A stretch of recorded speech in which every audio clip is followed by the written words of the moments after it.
This podcast is part of the Big Heads Media Podcast Network. For more great podcasts, head over to bigheadsmedia.com.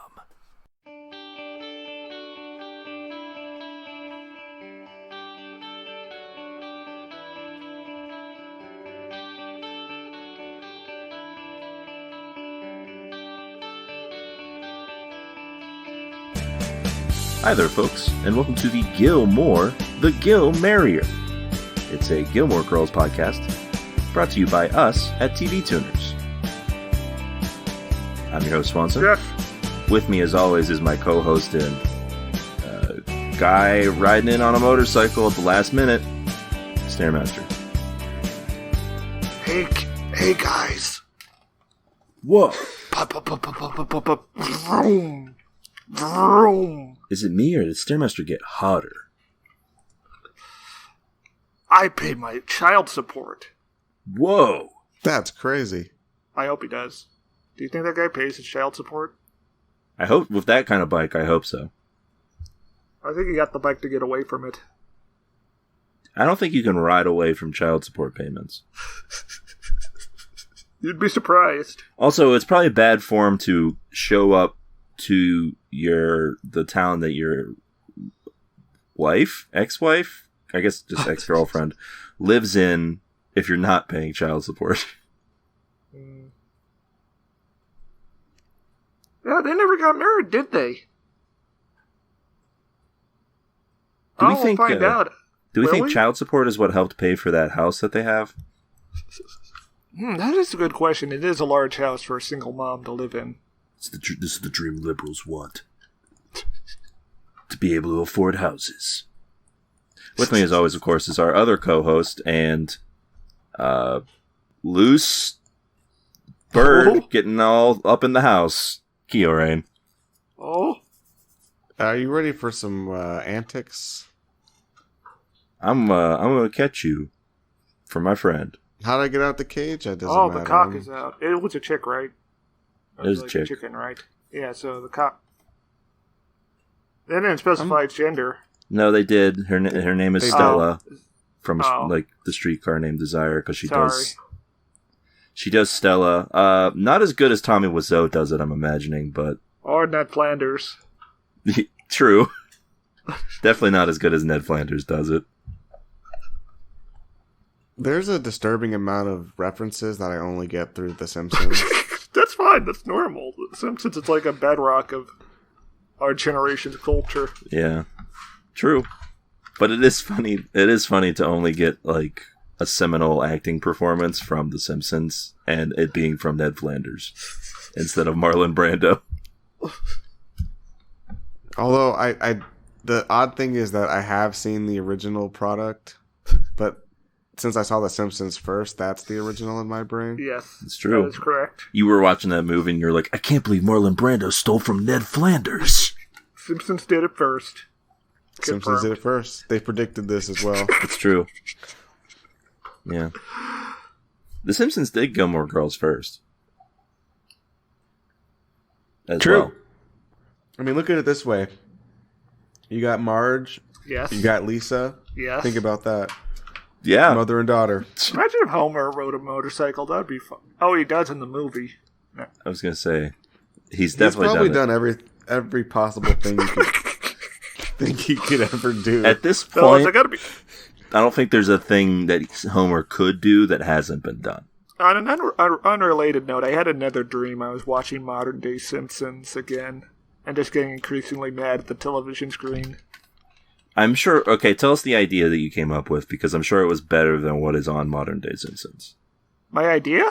That was... Well, you were watching The Simpsons. Your brain cooked up an idea for what was on Modern Simpsons. I can't What was remember. happening? It was. You should have asked me this in the morning. I didn't. No, I wasn't talking to you in the morning. You should talk to me more often. I'm a busy guy. I've got lots of taxes to file and like water to drink. Are you filing multiple taxes? Yeah, I'm filing just to get. I'm doing what they call fraud. Oh, interesting. Tell me more about this. So there's actually, depending on your situation, you can actually just get money back from the government through tax returns.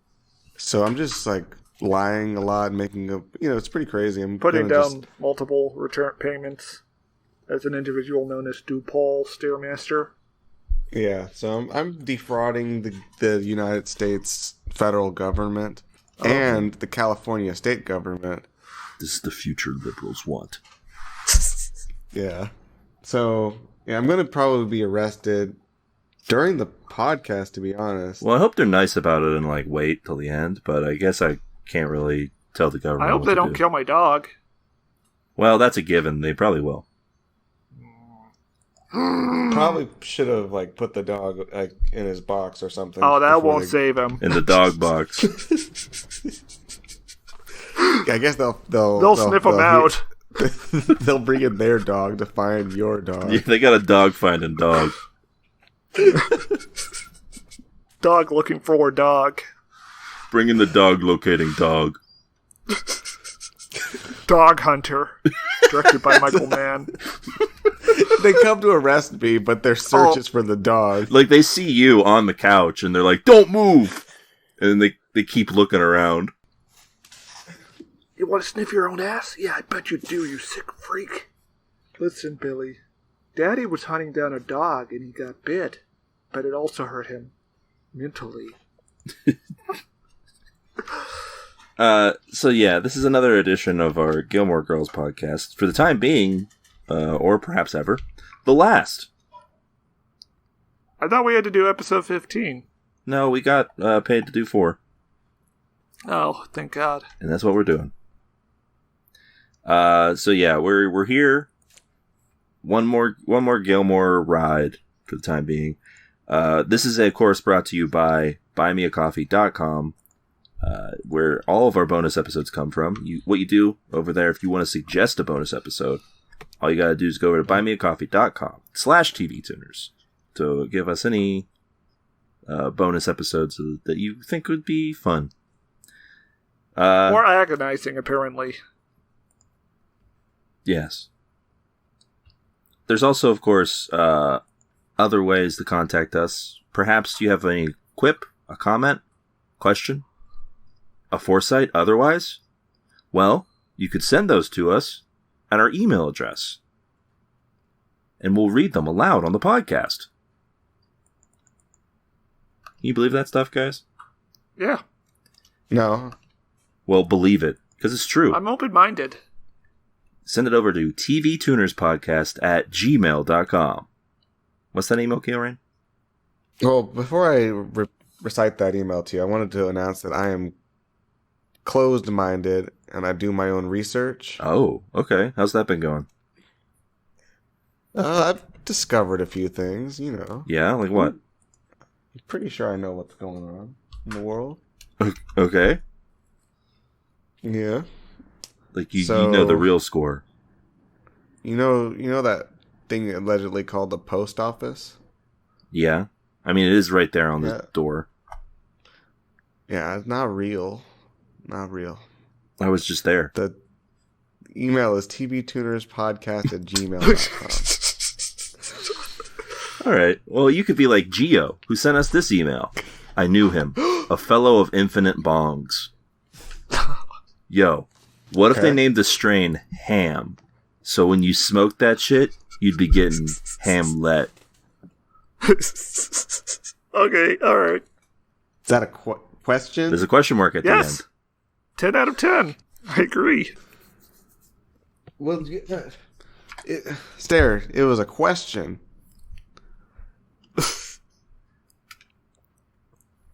Yeah. Do you see the problem with your... Okay. I think he's asking for our approval. He's asking what would happen if, right? That's what a what if usually means. Usually, what if means like, what if this happened? How would what would the result be? I think people would. Wouldn't it be cool? I think people would start saying they've been getting Hamlet.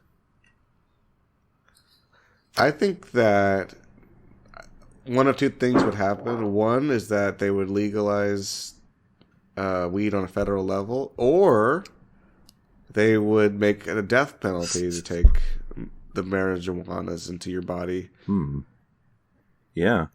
See, I was sort of in the middle here, where I thought that you would smoke it, and then some people would just start doing monologues to skulls. They would just start sort of finding skulls lying around and just start doing monologues to them. Like from the contact high from the very powerful weed? Yeah. Because they're Hamlet. Okay. Listen, it's better than being Macbeth. I think that's a pretty bleak future you're painting here, Swanson. I'm on that shit that takes you down to the catacombs. Actually, is being Hamlet better than being Macbeth? This is a good question, actually. I think it's equally bad. What's a Shakespeare play that had like a fun, happy ending? He had some of those, right? I think The Taming of the Shrew was a happy one. Yeah. Yeah, most of his comedies, I think, have happy endings for people, right? Well, you know what the happiest ending was? King Lear. That was a pretty happy one at the end. Yeah, with the blind guy on the cliff crying. Yeah, happy. He didn't die. That's actually, in terms of tragedy, is a pretty happy ending. Yeah. Could have been worse. Yeah. He could have, like, started crying and then in his crying tumbled off the cliff. Yeah. Much Ado About Nothing is a Shakespeare one that I think has a good ending, right? I don't know. Let's say yes until someone corrects me. Did you Google the ending? No, I was just trying to remember another comedy from Shakespeare. Yeah, I know he wrote comedies, but I don't think I've ever like read one. People don't really talk about those very much, do they? No, they're like, Shakespeare wrote both dramas and comedies. Now let's focus only on the dramas. Yeah. All the comedies were lewd and profane. That's true. Which is unacceptable. Unacceptable. Yeah, sometimes they would hint at the prospect of premarital sex. Whoa. The dramas do that. Yeah, but they're dramas, so they're supposed to do that. Because these people... Oh, yeah, because, like, it's dark and gritty when it's in a sad story. Yeah. It's Batman and, like, the MCU.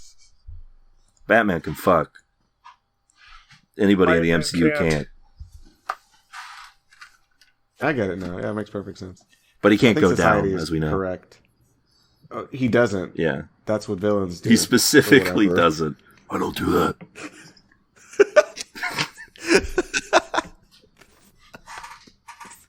What was the reasoning for that? Was it just he just doesn't? No, they said that's what... they didn't say that's what villains do. They just said he doesn't do that. So there's no reason given. He just doesn't. He just doesn't. He's on that DJ Khaled stuff. Anyway, thank you for your email, Gio. And listen, emails aren't the only way that you can see us online.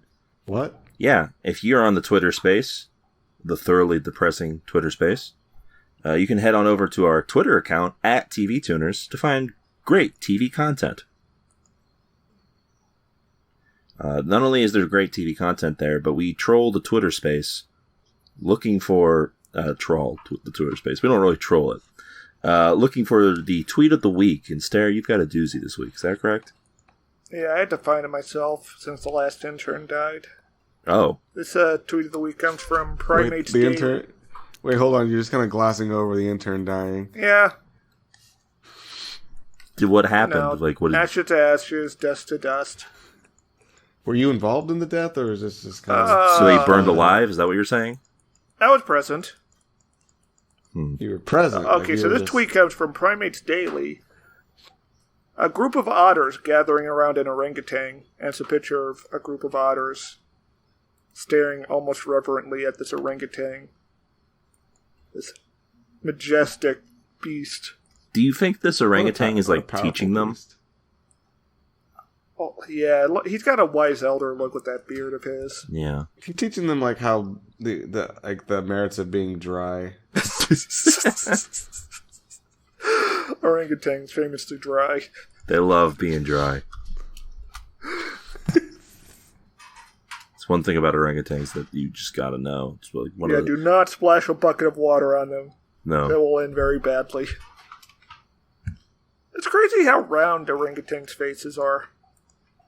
It's like they have a coin for a face. I feel like this is where we decided coins were a good idea. Oh, some Babylonian man who saw an orangutan was like, yes. Yeah. Don't ask me how, but he did. Anyway, this is a wholesome picture. I like it. These otters are learning a thing or two from the wise orangutan. Except for the one in the corner, who doesn't seem to be paying attention. Yeah, I mean, there are some stragglers. You'll always get that in the class. I'm getting... So I want to know more about what... I mean, I'm not surprised there's a Twitter account that's called Primates Daily. That just has, I'm assuming, pictures of primates every day. I'm just more wondering how the general quality of the pictures are there on primates. All right. Well, I looked Daily. at the account, and the second video is a gorilla running around in the water, but then getting spooked because it's cold.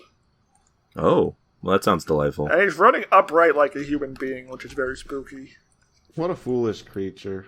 Would you? So a gorilla doing something like a human is spooky to use there. Yeah. Well, yeah. In general, walking they're upright is our thing. They're spooky creatures in general because they're too close to being human, but they're not human. Yeah, we cannot actively communicate with them. Yeah, they are beasts. Yeah. I mean, if we could communicate to them, what would you do? I mean, we can communicate with some of them. But I mean, like, if they learned language. the English language, and you could communicate with them, what would you do? I would say hello. It depends on what they have to say to us. No, that's true, yeah, because if the first thing it says to me is, like, kill me, I'd probably be a little taken aback. But if, like, the first thing it says to me is, like, teach me your culture, I would probably take it to, like, TGI Fridays or something. Take a girl to TGI That's a Fridays. trap, I feel like Swanson. that's a bad idea. I feel like that would end very poorly for everyone involved. Yeah, you're right. I mean, so you go and talk to a gorilla, and a gorilla's Yeah, like, they'd ask you to let you out of the zoo enclosure. yes, and says, teach me about your culture. What do you do? I think I don't know. Do you talk to the people at the zoo about this? Like, do you think they would know anything about it? They act like these gorillas never talked in their life. All right. What if you're talking to the gorilla and it tells you that he's about to go berserk in 5 seconds? What? How is that even a question? Like, you're just talking to the gorilla, and the gorilla's like, I'm about to go off the chain right now, man. You gotta get out of here. I'm about to go Donkey Kong on this bitch. And you're like, how do you know what that means? Like, would you stick around to ask for clarification, or would you I played the sprint game away? Donkey Kong, Swanson, and let me tell you, he gets up to some shit in that game. Yeah, that's true. Well, what does he... Wait, hold on. You gotta... What does he do? He picks up barrels and he throws them from the top of this building. Sometimes they knock over other barrels that have flaming oil in them, and that causes like little fireballs to rain down on you. And That also you could cause kidnap your girlfriend. That could cause a lot of death. Yeah, a lot of destruction, too. And then later it's revealed that his name is actually Cranky. Yeah, well, I think he becomes cranky later. With age, as we all do. I don't understand the lore anymore, but yeah, I'm tuning out on this tweet. Oh, I'm tuning in, but I do want to know. Stare posted something interesting, Keo. I want you to describe. Oh, this comic? This comic that Stare posted. So, Homer's out here in the jungle. Homer Simpson. Homer Simpson is Simpson. out here in the jungle. An accurately drawn Homer Simpson with some accurately drawn monkeys. Yeah, these are very photorealistic gorillas. Gorillas, yeah. Yeah, and he's amused and scratching himself. Monkeys. He says, monkeys. Oh, that's kind of good. That's a good Homer. And the ape goes, Homer. Stare, what is this from? It's from the Simpsons comic, I think. But why is he just in the enclosure? And why is the enclosure? Why is it completely a completely different art style? Is it even an enclosure? I guess it could just be the wilderness. Jungle. He's in the jungle. It seems like too thick and verdant to be an enclosure. Right? Apparently, it's from one of the Treehouse of Horror comics. Okay, I mean that makes a certain sense, I guess. Tune out on this tweet, and I tune out on all primates. Oh, including humans? Yes. Okay. Probably smart. Anyway, that is still 2-1, I think. So, congratulations, Primates Daily. And with all that out of the way, there is but one last thing I have to ask you guys. What'd you watch this week? Anything fun? Interesting? Oh, I watched Killzone 2, A Time for Consequences, starring Tony Jaa and Wing Ju. Okay. Might be one of the best action movies I've ever seen, but I'm not sure how it's a sequel. So there was a Killzone, and now there's Killzone 2. Yes. They have the same people? Not really. They have the same characters? Oh. They have Wu Jing. Wu Jing was in both of them. Okay, well there you go. That counts. Yeah, but in this one he's a lead instead of the guy Donnie Yen fights at the end, I think. So it's a good movie, though? Yeah. Alright. That's it? Did it make you smile? Pretty much. Yeah, I don't know how to explain this. They fight. Tony Jaa is here, he's fighting. Oh, interesting. Wu Jing is here, he's fighting. It's an action movie and they fight. Have you seen the original Killzone, or at least that clip, that scene from it, where Donnie Yen's fighting the guy with the baton? No, I don't think so. That's like, it's insane. It's like live action anime. Except there's no special effects. They're literally just swinging around like it is seen. Sounds dangerous, but okay if you know what you're doing, I guess. I know what I'm doing, Swanson. Here, give me the weapon. Okay, here's a sword. Oh, a sword? I thought I was just going to use like a little baton. I don't have that. I only have swords. Okay, we'll swing them around haphazardly. Oh, he just instantly died. Also, I watched Soribor, a film about the only successful death camp revolt in World War II. Alright. Good movie? It's okay. It's not... You hate the ending? Yeah. Sarah hated the part where they revolted. I did actually hate the ending, because it's like this naturalist film of man's inhumanity against man, and then at the end they're like just running away in slow motion. And then it cuts to an ending crawl that just tells you what happened to them. And I'm like, hey, what do they do when they get out? Like, they're still in the countryside, full of racists. I would like to see them navigate that. No, they got out and it was all good. It was all good. Well, like a fourth of them were found by the locals and returned, or killed on sight. Since, I think it was in Poland. Yeah, that's a yikers. Yeah. We need a soundboard to play like a... Yeah, like a slide whistle. Yeah. Is that it, Star? Probably. It's been a while. I watched quite a bit. 2 good things and 1 bad thing, so I'll save the bad thing for last. I rewatched Parasite. That movie's still good. Oh. God damn, that's a good movie. Have you figured out who the parasite is? I'm starting to think it's people. But specifically upper class people. Oh, that goes against conventional wisdom, Swanson. I'm gonna have to sit down and talk to you about this. Snopes rates it's mostly false. Yeah, they create jobs. No, get this, guys. The parasite is the system. Yeah. Yeah. Think about that. No, it's a really good movie. It's like it's like he took everything about Snowpiercer that was like super literal and made it slightly less literal and like a better movie. Yeah.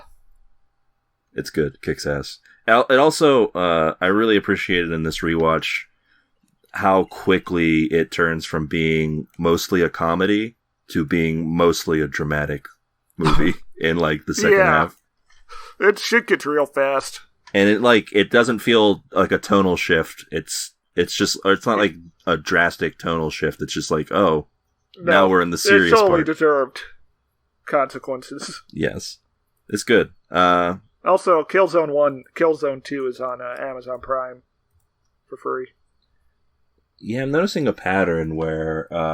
yes, you brought this up already. Sarah loves watching these Amazon Prime movies during his sleepy times. Ritual. His big sleep hours? Yeah. He's a real bedtime boy. He's got, that's the funny thing about Stairmaster's room. The door has sleep hours posted. Well, yeah, that's how you know you're not supposed to come in. It's just, yeah, but that's the thing, is that it's like 20 hours of the day. Yeah, he's a real... I need my rest. He's what they call a sleepy boy. I did watch a Netflix film. You did what? It was called The Lost Daughter. Oh. Stairs immediately out. I had him at Lost, and then I lost him at Daughter. So yeah, it's a pretty interesting movie about two mothers who Stairmaster's double out.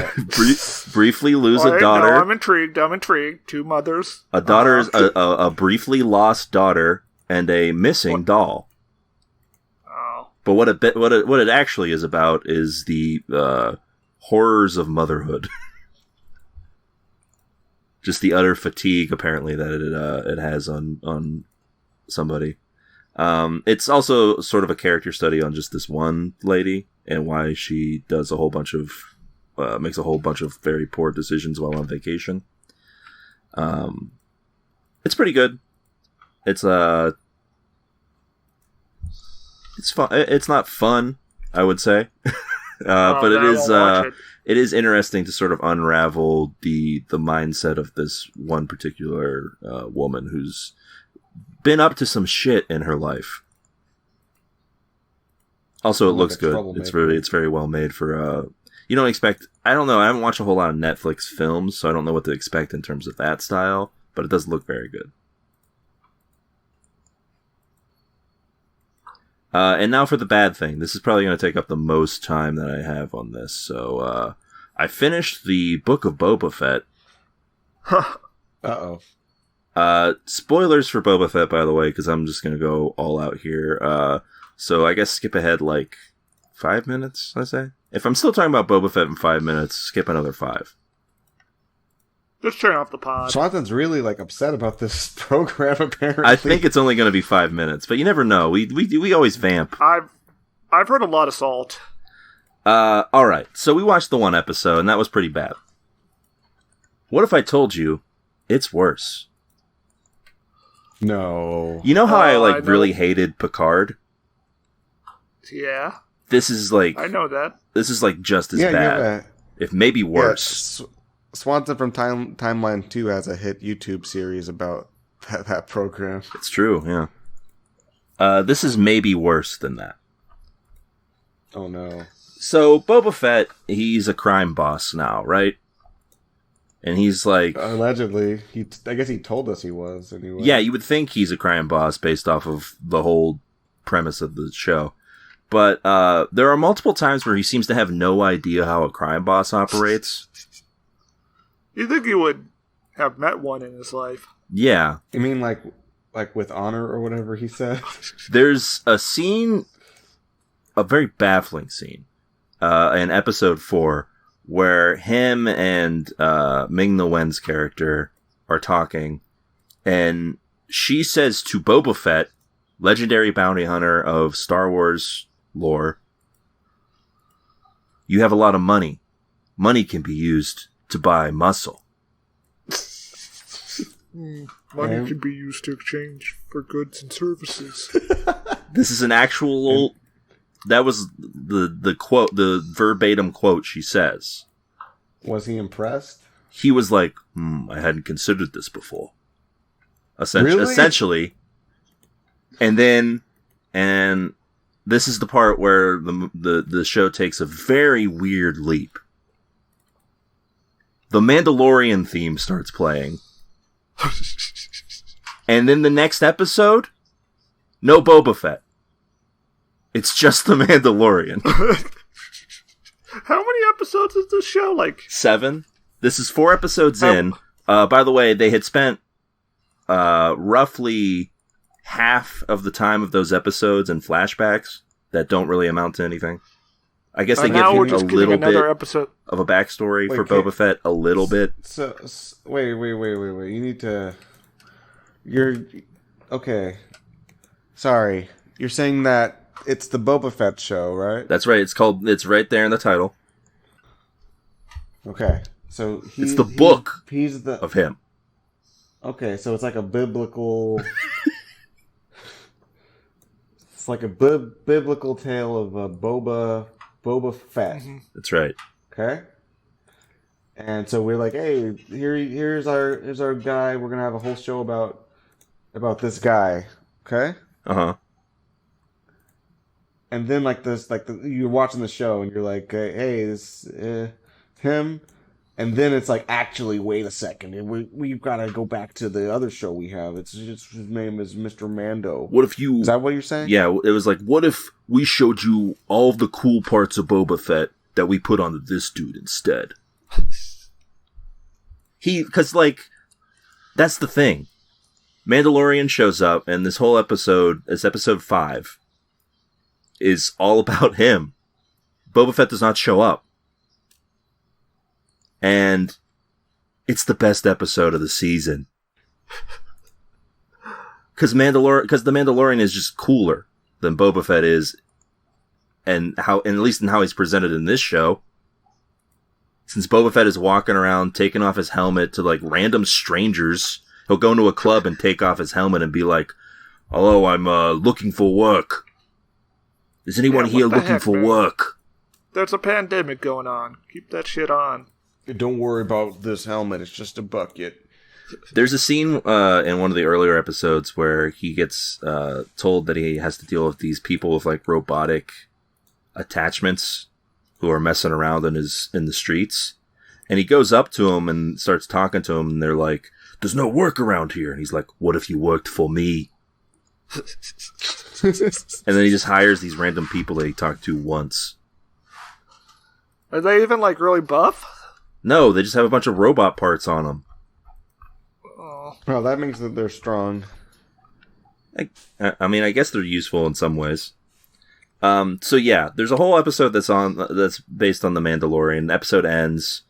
Ming-Na Wen's character shows up and is like, "Hey, I'm recruiting for Boba Fett because there's a big old war going on soon between crime families and whatnot." And he's like, "All right, I'm in." Well, hold on. He says, "I'm in, but first, I've got to pay a visit to a little friend." Next episode Who's the? is, oh, you better believe we're getting some Baby Yoda up in here. You think we can do a Star Wars show without Baby Yoda? You think we could do a little? You need some of that Grogu in here. Add a little Grogu. It's like a spice. Only the cap fell off, and you just pour it in. You poured it into the dish, and there's a whole episode of Grogu. Oh, Grogu, not Groku. No, his name is Baby Yoda's name is Grogu. Is it though? I mean, people are still calling him Baby Yoda. They call him Grogu His in name the is just show. Baby Yoda now. Swanson, turn the show off. Turn it off. The podcast? No, turn off the Boba Fett show. Okay.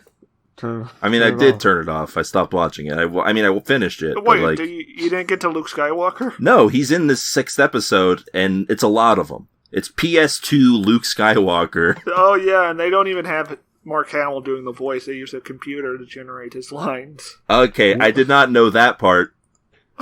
Is that true? Yep. Yes. That explains why it's so stilted. the line delivery was really off. Yeah. I guess because they thought his voice was too... So they have they have all this dumb de-aging technology, but they can't fucking do anything to fix his voice? You can't make him sound younger? He can do it himself. He's a voice actor. Yeah, you don't trust Mark Hamill, the guy who voices they don't want the to pay Joker? him. That's it. They don't want to pay actors. They don't want to pay creative talents. I guess. Anyway, yeah, so episode 6. This is the Book of Boba Fett. Boba Fett. He's in here a little bit, doesn't say a word. He's quiet. He doesn't talk. Also, episode 6, a large chunk of the episode based on is a Jedi training montage in our crime Star Wars show. Yeah, they got Rosario Dawson as Ahsoka Tano. Yeah, she's there, and it doesn't really make sense why she's there, but she is. And then episode 7 comes, and they have to try and wrap up all this stuff that they half-assed. And it's not good. It definitely feels like they were just like, hey, look at all these fun Star Wars characters we had. What if we put them together? For no real good reason. Do you think they're using computers to make the shows yet? Yes. Yeah, I think Jon Favreau is a computer.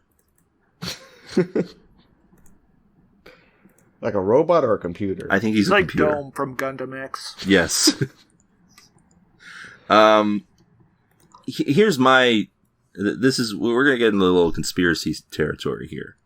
Because this is the only way this show makes sense to me with all of the very odd creative choices that it makes. If the goal of Book of Boba Fett was to show the audience how much cooler the Mandalorian is compared to Boba Fett, mission accomplished. Great job. Job well done. Do you think there was some guy who was like tasked to write a show about Boba Fett, and he didn't want to, but they made him? And This is his revenge? Yeah. It's what it feels like, because he gets upstaged by... It's not even that he gets upstaged just by the Mandalorian. You remember the episode of The Mandalorian we watched, Keo, with Timothy Oliphant as the marshal guy? The Womp Rat guy? It's okay, yeah. I don't remember either. No, he was like the marshal, and he said something about Womp Rats that Keo was obsessed with, because he had never heard that before. He said it every other line. He made it some kind of metaphor about Womp Rats. Yeah, because there's only like one thing in Star Wars. Well, he's in this show for a little bit. He's already cooler than Boba Fett, and it's Boba Fett's show. He doesn't even really do much. He's cooler. Well, that's because he has a personality. Yeah, I mean, that is ultimately the reason. Does he mention Womp Rats? No, actually. Yeah, but one of Boba Fett's henchmen is a giant anthropomorphic womp rat named Wally. That would be a better show. Also, I feel like I'm 100% not the only person who has said this, but God fucking damn it, can we get a Star Wars show that's not on a desert? No. You have a whole universe, everything has to be on a desert? Oh, it's the easiest place to, from a special effects perspective. I think the desert's fairly easy to do. Yeah, that's the problem. We've done it so much. Yeah, Swanson. I hope you've realized that Star Wars is a complete and total product now. Yeah, I mean, I've been aware of that for a while, Keo. It's just that, they're not usually quite so blatant. Yeah. Meanwhile, Gundam is making movies about how it's cool to be Ted-pilled, Kaczynski style. Yeah, Star Wars would never do something like halfway.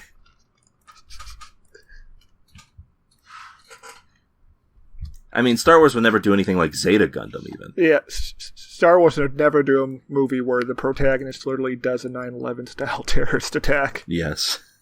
Star Wars wouldn't even do anything like the end of Char's counterattack. Well, they have to spell everything out. Yeah, that's true. Like, if Rise of Skywalker had just ended with Kylo Ren and Rey, like... getting absorbed and like, across the end of the universe. It would be a better movie. Yeah. Can't argue that. Anyway, yeah. Go watch some Gundam. Don't watch any more Star Wars. And that's a tune in on Mobile Suit Gundam. Yeah, on the franchise itself. Week, just on Gundam, the franchise. Pick any of them. It's probably better than Book of Boba Fett. Odds are really good. That's crazy. Anyway, we're almost an hour in, so I guess it's time for us to get to this segment that we talked about doing. Bagels are a breakfast food. You know what else is a good breakfast food, guys? What? Pop-Tarts. Pop-Tarts. Hold on, do you even remember why we were doing this? I remember that before we recorded, we were talking about bagels and Pop-Tarts. And you were talking about bagels and like an appropriate dinner time flavors of bagels. Okay, yes, that's true. Yeah, Keo said he was going to make me a bagel, and it is night time while we're recording, which seems like a bad time for a bagel. I don't see the problem. It's just bread. Yeah, maybe I don't want some bread. It's more. We started talking about bagel flavors, and I was like, yes. Oh, maybe we could use Pop-Tart flavors since that's sort of a breakfast meal you can eat at night. It's true. And so, Stairmaster did not want us to go through this off the record. So we're doing it on the record. I have before me, I am on poptarts.com. And I am on products/allflavors.html. All flavors? All flavors. We're going to go through them. And you guys tell me if you could put that on a bagel. Exhaustive list? It's an exhaustive list of all flavors. I'm assuming all current flavors of Pop-Tart. This is I'm going to say them, and you're going to tell me in between bouts of deciding whether or not they're gross, if it's a good bagel. Okay. We're starting off with a real doozy. Maple flavor Eggo Pop-Tarts. I don't think... Wait, so it's a waffle, but it's a Pop-Tart? Yeah,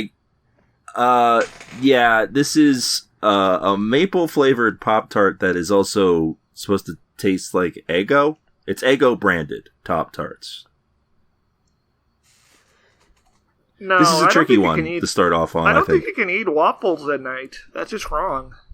You can eat waffles at night. But a maple bagel, is that a thing? No, that would be awful. You bite into it and it just... Yeah. Alright. True. This is an interesting one to try and parse because it is another breakfast food. Boston cream donut Pop-Tarts.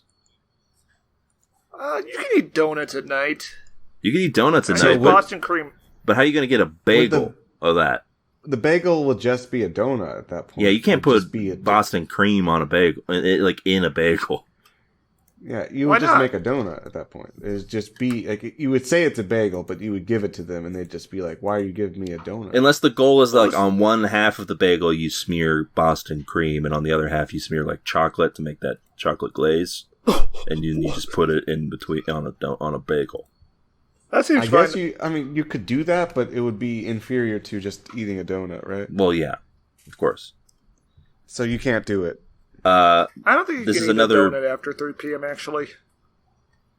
Yeah, true. This is another one. Another breakfast one.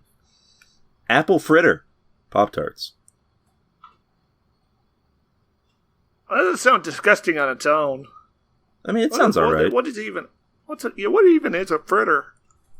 Aaron doesn't know what a fritter is, but he says it's disgusting. Yeah, that's why I hope that. I guess the word fritter is just disgusting to Stairmaster. A fritter is like chitter, which is something like cockroaches would do. A fritter is like a flaky sort of pastry. Oh, yeah, that's fine. I think you can have an apple bagel. Can you? I don't know how you apple flavor a bagel, but I'm sure you could do it. You could chop up apples and put it in the bagel. Oh, you maybe applesauce bagel. Yeah, applesauce. Stop, no. All right.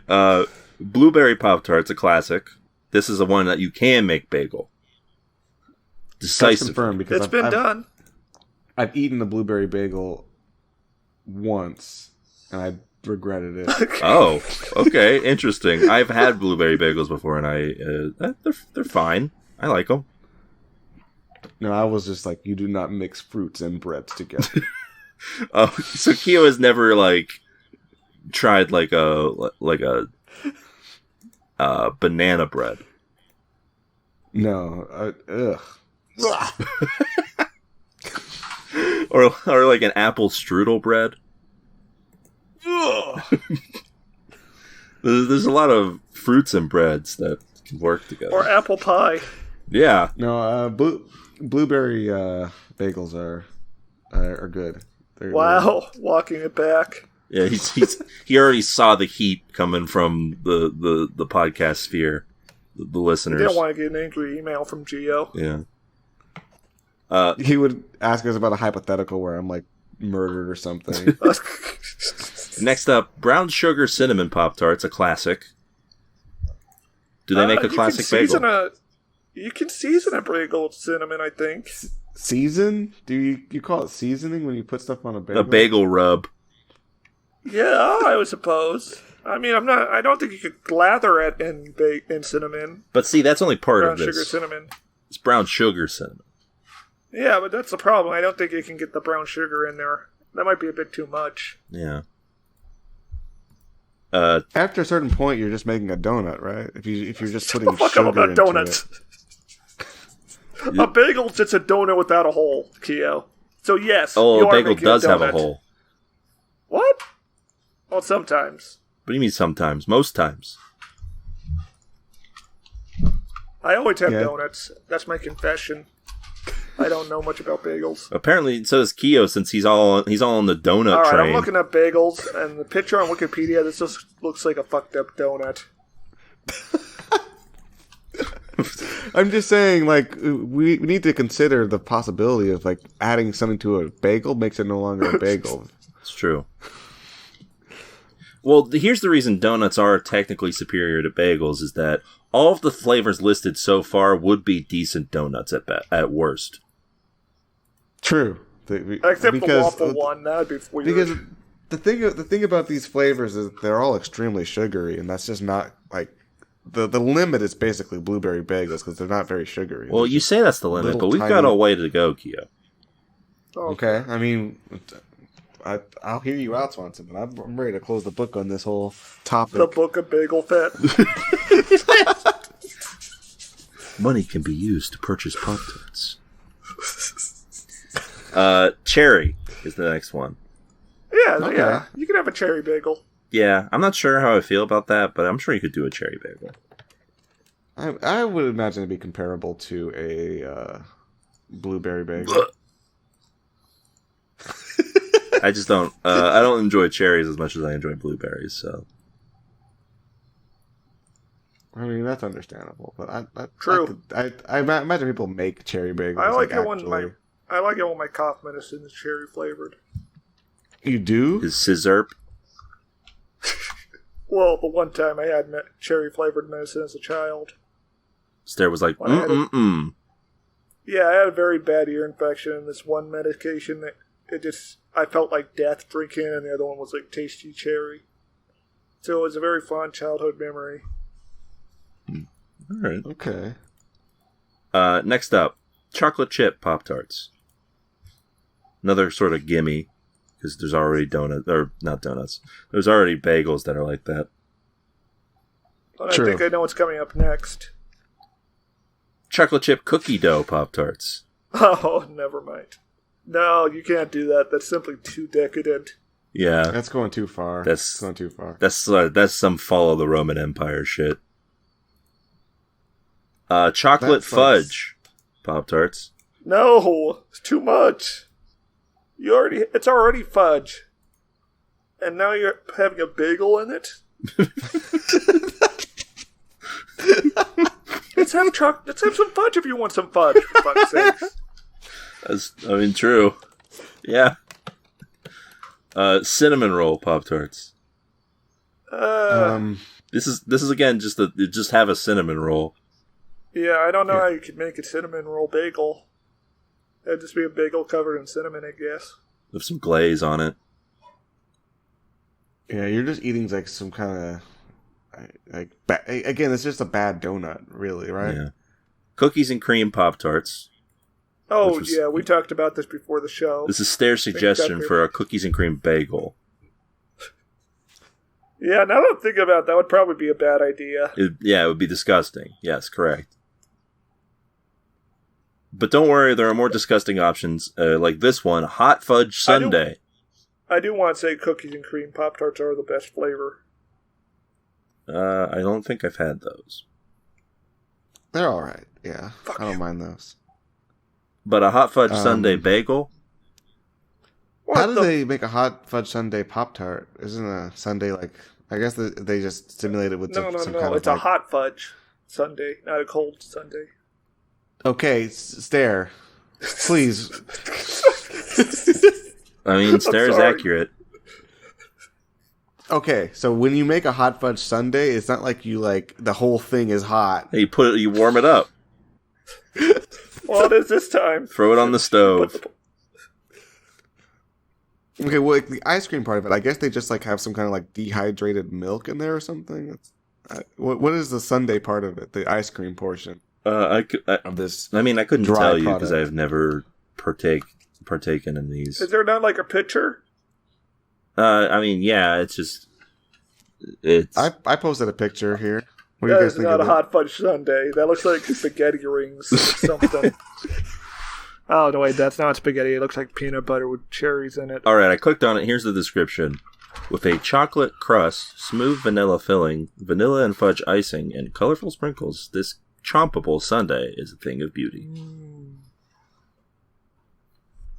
Okay, so it's not. They don't try to make it like ice cream. They just put vanilla to simulate the ice cream. I get it. It is well liked, evidently, because it has a 4.9 on reviews. Also, people are writing reviews for Pop-Tarts. Are any of the reviews not good on there? No. On this one, no. On any of them? So far, no. What? Okay. Okay. The first three that we mentioned were pretty low. They're at 3.2, 3.1, and 3.4. Oh, that's not good. It's on the Pop-Tart website too. This is Pop-Tart fans are going on here to Yeah, post you're about seeking it. this out. You're going up there.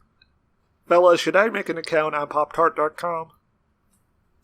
You could be their top poster. Yeah. There is one that has a lower score, and we'll get to that in a bit. Next, raspberry Pop-Tarts. No.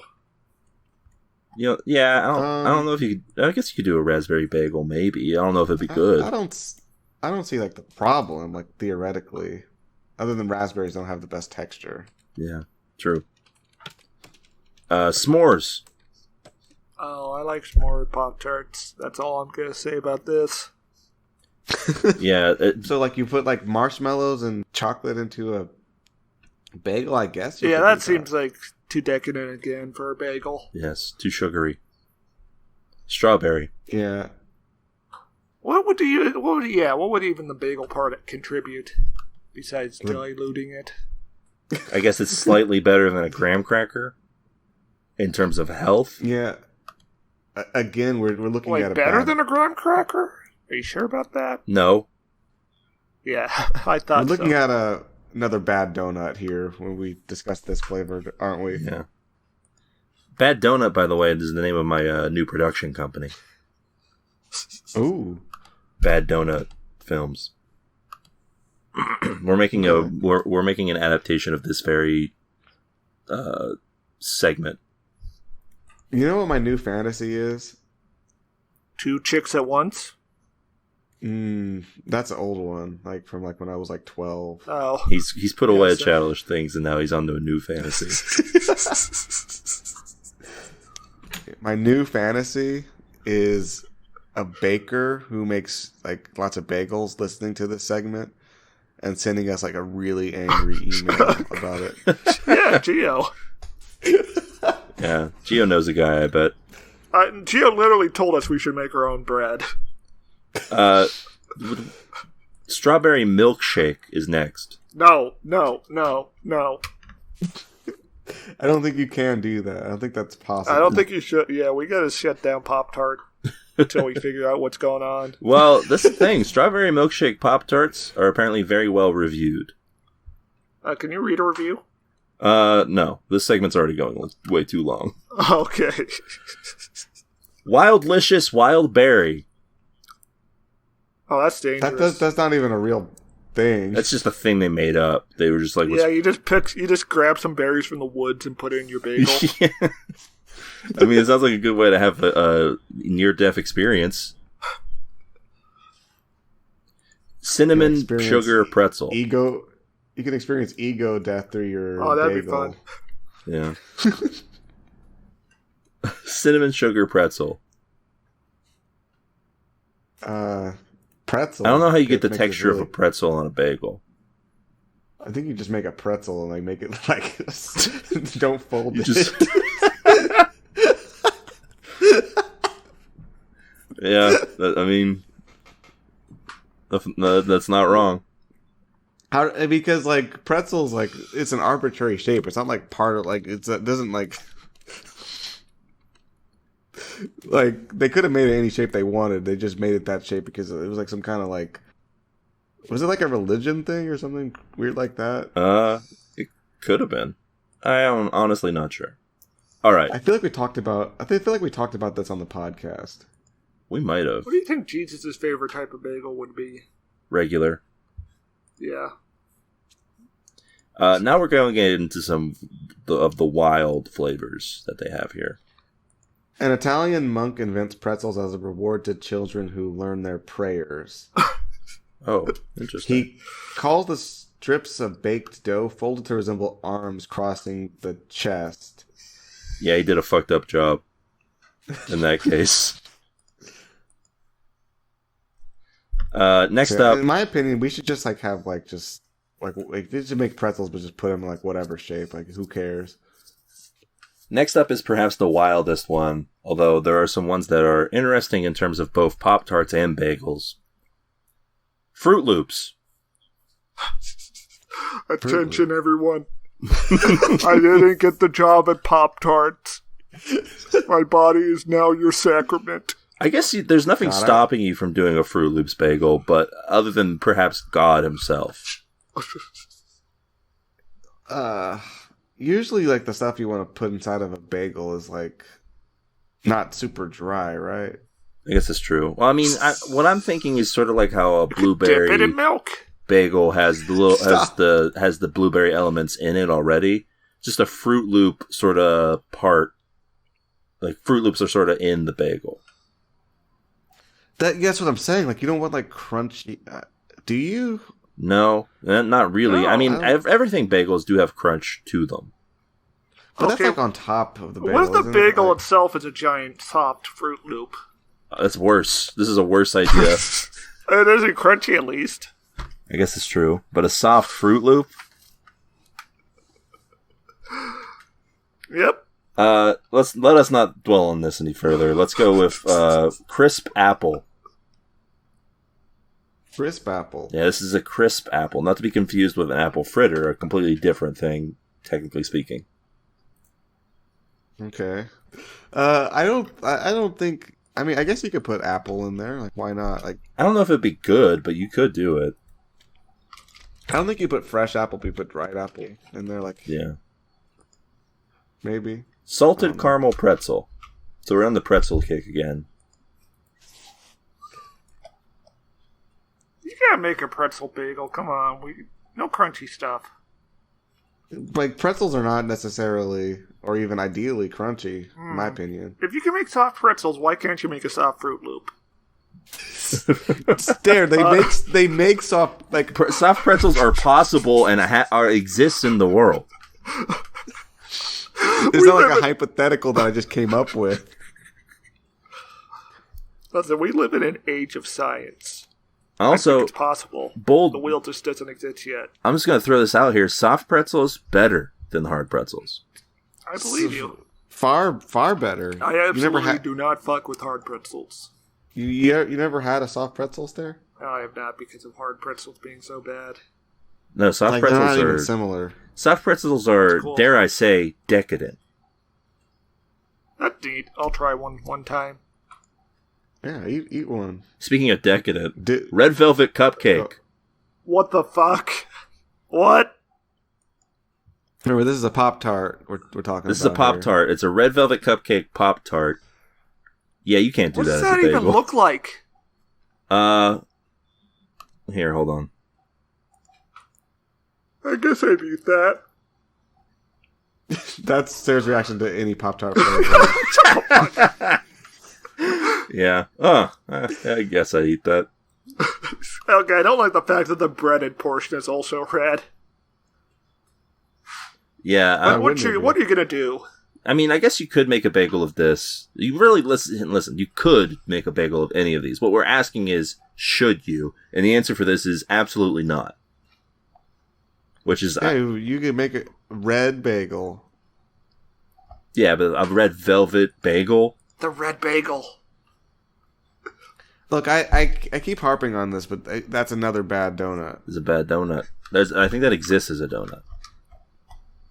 Also, I'm going to say this. I'm sure. The rest of these, also donuts, probably. Probably. Confetti cupcake Pop-Tart. Yeah, you can't do that. Imagine putting like confetti sprinkles on a bagel. I think that's as far as it would go. I guess you could do that. It would be okay. Like, if someone wants to just have like a bagel with like little tiny bursts of pure sugar inside of it. I guess if you're like, this is far too normal for me. I need perhaps something worse for me to eat. All right, this next one is the worst reviewed on Poptarts.com. Oh my god. Peach cobbler Pop-Tarts. Nope. You can't do that. Yeah, you can't, and nor should you. Again, bad donut. Yeah, I mean, maybe an okay donut. I don't know. Yeah, I think we should end on that note. Oh God. Yeah, I mean, we can. There's only 3 more. Let's wrap this up. Let's do it. Lemon cream pie. No, lemon on a bagel. We're just going into like very, very much like these are like Hellraiser territory. I have such Pop-Tarts to show you. I was gonna say these are just rich dessert items that just don't go with the subtlety of a nice baked bagel product. So there's a banana cream pie next, which is pretty much the same deal, only less lemony. True. Finally, you cannot put that in a bagel. This is perhaps worse than peach cobbler, but is better reviewed. Tropical mango. I don't know about that. I don't know if you could do a mango bagel. I don't know if you can do a mango Pop-Tart. Well, that part is probably true as well. Anyway, those are the flavors of Pop-Tarts that are on the website. That are available. Was this a good segment? Let us know. No. But I feel like I know the answer, which is it was fine. And that's TV tunage for this week, folks. Yeah, let's we got paid to talk about Gilmore Girls, so let's go ahead and give them at least 10 minutes of us talking about Gilmore Girls. I'm so sorry, everyone. So yeah, now let's get into our main event, right? That's what we call it when we talk about the show, even if it's only for a few minutes. We call it that. We like to talk big about how we're talk about the show. Like we hype it up during the entire episode. We're just always hinting at it. And now not this week. No, this week we did that. Just you gotta look for the clues, the hints. Yeah, the hints are there. This week on Gilmore Girls, it's That Damn Donna Reed. Is the name of the episode, and this is an interesting episode here. So they're hanging out at the house. Dean is over, just hanging out. This one took a strange turn, in my opinion. Yes, yeah. I would agree. So they're watching the Donna Reed show, an old 60s television show about a housewife. She's doing great. Perfect in every way. Yes. And essentially what this conversation, the conversation they end up having boils down to is Dean is like, I think the patriarchy's pretty cool.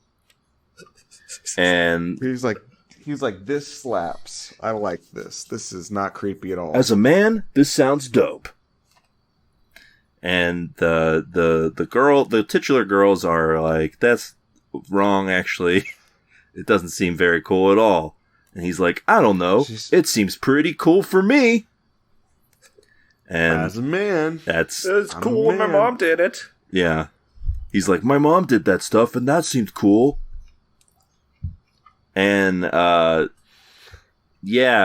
essentially happens here is that, Dean soon learns that he's actually correct. Is that what happens? Yes. Gender norms are good, fellas. Because, I mean, I don't know. In a normal... there have been situations like this, I guess, in sitcoms that I've seen before, where, like, the lady dresses up like in the style of the 1950s or whatever, and then to, like, teach a lesson to the guy. It's actually not so good. Yeah, but then Rory's just like, this was fun, actually. And I could do this my whole life. Yeah, she's like, you know what? It would be all right with me. She doesn't actually say that, but, like, she doesn't seem taken aback by it. But we're going a little too far ahead, perhaps. This episode also has Lorelai agreeing to help Luke spruce up the diner with a fresh paint job and some new curtains and all that jazz. The townsfolk, specifically the guy who runs the market, are taken aback by this decision. Luke hasn't done anything in the diner to, like, spruce up the diner in years, I guess. Yeah, he's really sentimental about it, I guess. Yeah, and it's like a whole new idea. So Lorelai and Luke hang out, and it turns out they are mutually attracted to one another. What? Yeah. Wow. Who knew? Oh my. There is a fun bit here where she goes home. Rory brought home this bird for a class or whatever, but it's just a plot device. The bird gets loose, and Lorelai calls Luke over, and Luke gets like a smirk where he's like, pussy. And he gets going. There, fellas. Yeah, who among us? And Luke gets over there, and he's like, whoa, you really do have a bird on the loose. And Lorelai's like, what did you mean by that? And he's like, well, no, we got, there's a lamp, there's a broken lamp I gotta take care of. Hold on. And, then him and Dean have a weird interaction, I think, where they're both taking out the trash at the same time because that's what men do, you see, in the 50s. That's what men are supposed to do. Yeah. Yeah, because Lorelai is so the premise of this, I guess, because we haven't really explained that, is that Rory is house sitting for the neighbors because of some reason. I think something about a cat. Well, she's watching a cat. They got a new cat, and it was just kind of glossed over, like very yeah. Let's set up the next thing. Yeah, hey, we got a whole plot here. We got to set up. You just do the heavy lifting for us. Thanks. Also, there's a cat in this episode, but the cat does not eat the bird at any point. Yeah, if it's like a real, it's a real letdown. Chekhov. I was expecting Carnage. Chekhov's bird. Yes, I want to see Venom. Yes. And so which while Rory is over there by herself, she decides to get some music, some 50s music, and a dress that I don't know how she got this dress, but it's a 1950s era dress, and she's just making some food for a 1950s era meal. And Dean comes over and he's like, "Wow, this is this is a good time. I'm really glad. It really makes me reinforce all of the ideals that I had." How did she do this? She did it in a pretty short amount of time too. Like, unless Dean is coming over to eat dinner at like 8:00 at night. Did she just have the outfit ready to go? Like, yeah, I don't know. She's like, someday I'll wear this 1950s style outfit. I don't know, perhaps. You never know. So Luke leaves, and Dean also leaves. And the next day, Lorelai is talking with Sookie about it. We get a very brief Miguel scene in this episode. And we learn he's vegan. He doesn't say he's vegan, but we learn that he does not eat meat or dairy, which I guess isn't technically that's a vegan, right? Almost. Yeah. So he's, but apparently, Sookie is of the mindset that this is not how you eat food. Because she makes him an omelet that he cannot eat. Or I guess will not eat. She seems very tyrannical about this. Oh, that's unacceptable. Yeah. But yeah, she and Lorelai are having this conversation where she's like, well, yeah, like, think about it. Luke, of course, thought that was what was going to go down because you asked him to come over about a bird that you had never mentioned before. And she's like, well, that's ridiculous. Me and Luke together, that would be a wild thing to think about. It's not like the show's been making people think about it. And I certainly haven't been thinking about it. And someone pouring some cereal? Getting a little snack? It's Fruit Loops time. Someone is feeding the cat. It's unacceptable. Wow. So, they, basically what happens here is that Lorelai has two separate conversations, both with Sookie and her mother, about how, like, I couldn't possibly. What? No way. Well, I guess he's kind of okay. And that's where it gets left off. There's a scene where her parents are horrified at the idea of their granddaughter being a maid, which tracks. Of course, that's a low class, filthy job. You know what the weirdest part of the episode was, actually? It wasn't all of the stuff where Rory is dressing up like a 1950s housewife and I guess being okay with it.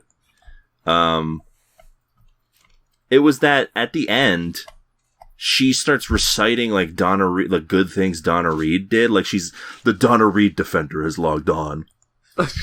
Yeah, it was like became a random weirdo on Twitter. Yeah, she did a total 180. She slides into Dean's mentions just to be like, actually, Donna Reed was very ahead of her time in terms of being able to produce her own show. And he was like, oh, so I was right all along? And she's like, yeah, pretty much. He's like, vindication for me, a teenager. This won't affect my worldview in any negative way. This is another score for the teenage boys in the neighborhood. Yeah, Dean is one step closer to being the head of the local MRA chapter and Stars Hollow. He's too attractive for that. He'll bumble his way into some. Yeah, you're right. Somehow, regardless of what happens. Yeah, you're right. He'd probably just be like a libertarian or something. Yeah, with an Asian wife. Yes. So then the episode ends. I thought this was pretty funny. I don't think it was on purpose though. So they're hanging. Lorelai and Rory are like going around town, and this biker guy shows up, and like it's just a dude on a nice looking bike, and he takes off his helmet, and it's Rory's dad, Christopher. And that's crazy. What I thought was funny is that this is like the most disappointing biker guy reveal ever. Because like he takes off his helmet and he's just like, "Hey guys, what's up?" You don't think it was deliberate, Swanson? I don't think he was. I think he was supposed to be like. I don't think he's supposed to be cool, but I think he was. I don't think it was supposed to be like deliberately disappointing in the sense where he's like, "Hey, kiddo, how's it going? Let's go for a bike ride." So what you're saying is that the people writing this show didn't understand the inherent like expectations of a motorcycle.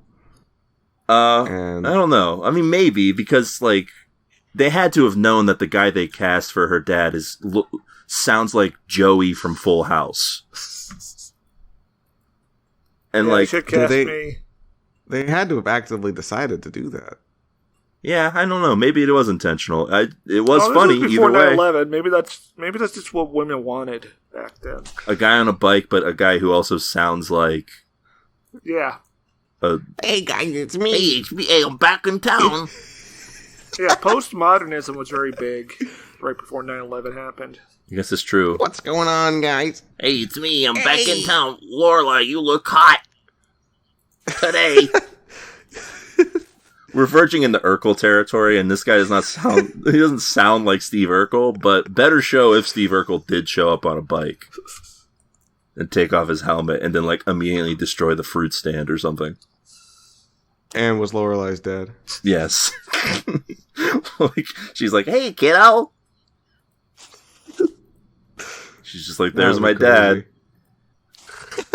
And Lorelai's like, "No, your father was Stefan Urkel." Oh man, what a twist! And Stefan shows up. How do they get away with that on that show? That's not even the only thing they got away with. I'm pretty sure there are episodes where not Steve Urkel, where Jaleel White plays a woman. Oh, how progressive. And also I think he plays a robot at one point. That was a wild show. They would just do whatever they wanted. And they got away with it.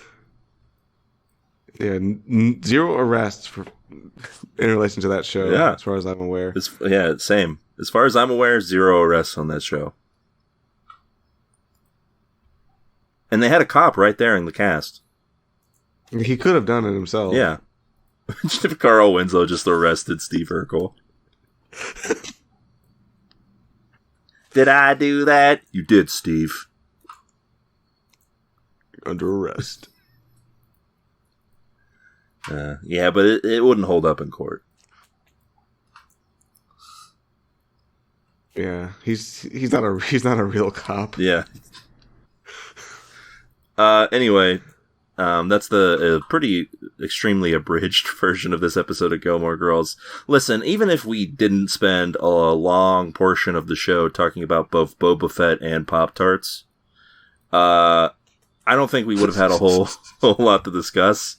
This was like it was a pretty rocky episode of Gilmore Girls. What if the Mandalorian came in on the motorcycle? Better. What if Boba Fett showed up on the motorcycle and then delivered some like lines about his personality, which he doesn't follow up on? He shows up in the Stars Hollow and he's like, "Listen up, everybody. I run Stars Hollow now, and I run it with integrity and respect." And everyone just looks at each other in confusion. Yeah. And he like everyone ignores him, and his whole thing is he's trying to get them to take him seriously. Yeah, like he keeps going, like he goes into Luke's diner, and Luke's like, "Sorry, dude, you're gonna have to take the helmet off." And he's like, "No problem with that, sir." Yeah, he takes it right I off. take it off freely. I take it off just for no reason. I take it off even when I'm talking to people who I don't even like. I use my helmet as a bucket. Yes, more than once. That's insane. Does he eat soup out of it? No, but that would be great. He's just chomping down on some soup on, like, Jabba's throne. Oh, he does get a Rancor. Slorpin. To make up for the dead one. Of course. So I think we're done talking about Gilmore Girls. Yeah, and I'm done talking about Boba Fett. No more. I don't want to think about it anymore. Yeah, so what do we think of this episode of Gilmore Girls altogether? Not impressed. Solid B+. Huh. Stairs actually going to be the high man on this episode? No, I'm just doing a little reference to Pod Yourself a Gun. Yeah, I don't know. It was a pretty rocky episode. Kind of sad that we're going out on this, Don't fucking say that. Well, I mean, we've watched better episodes of the show for sure. 100%. Anyway, yeah. Until someone shows up and makes us watch 20 more episodes. Yeah, that's true. And until someone shows up and makes me watch any more episodes, I'm going to tune out. I'm also going to tune out. Yeah, I'm going to tune out. I'm like mildly interested in this dad showing up being like, hey, what's up? But, I'm not going to like watch it but freely. He's not cool enough. You're going to have to pay me. I was mildly interested in there being a conflict in this episode. An ideological conflict, but they just gave up on it and they were just like, no. It's not even like the show's afraid in general of conflict, because like it's definitely done it a lot. An ideological conflict, though. I mean, isn't the basis of the relationship between Lorelai and her parents a sort of ideological conflict? I don't think. No, I think they're thinking about like in terms of the show writers. I think are thinking about it in terms of like just cultural markers, not class politics or anything like that. Yeah, I guess it's true. Yeah, and I think fundamentally they don't disagree on too much, really. Yeah. It's true, yeah. They'd probably all vote for Donald Trump. In 2024. Yeah.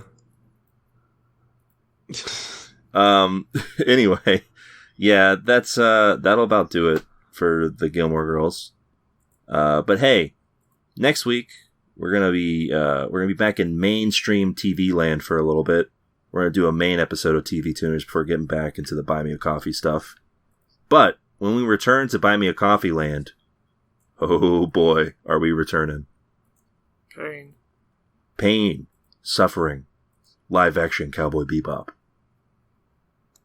You got that one? I'm not gonna assume it's really bad until I watch it. I'm gonna go in with even normal expectations. I'm gonna just go into it like it's just any other show. Yeah, I'm gonna go in expecting it to be like Iron Fist, so that if it's worse, I'll be shocked, and if it's better, I'll be like, well, it's not as bad as Iron Fist. I'm anyway, gonna we'll curl see. up in a ball and cry. Yeah, but you'd do that anyway. Yeah. He's gonna do that after this podcast. Look at this guy. He's gonna like take a bite of his Fruit Loop bagel and sob. You would too. Yeah, his Fruit Loop bagel is a soft Fruit Loop. Anyway, which he'll cry from joy because it's so delicious. That's right. You would too? Yeah. So yeah, that's about it for this week's episode of the show. We'll be back next week with more TV goodness. Until then, keep watching. Bye. It's over. I found him. Hey folks, time for the TV Tuners Fact of the Week. Did you know that Stairmaster has his own motorcycle which he is too afraid to ride? It's scary. It's like...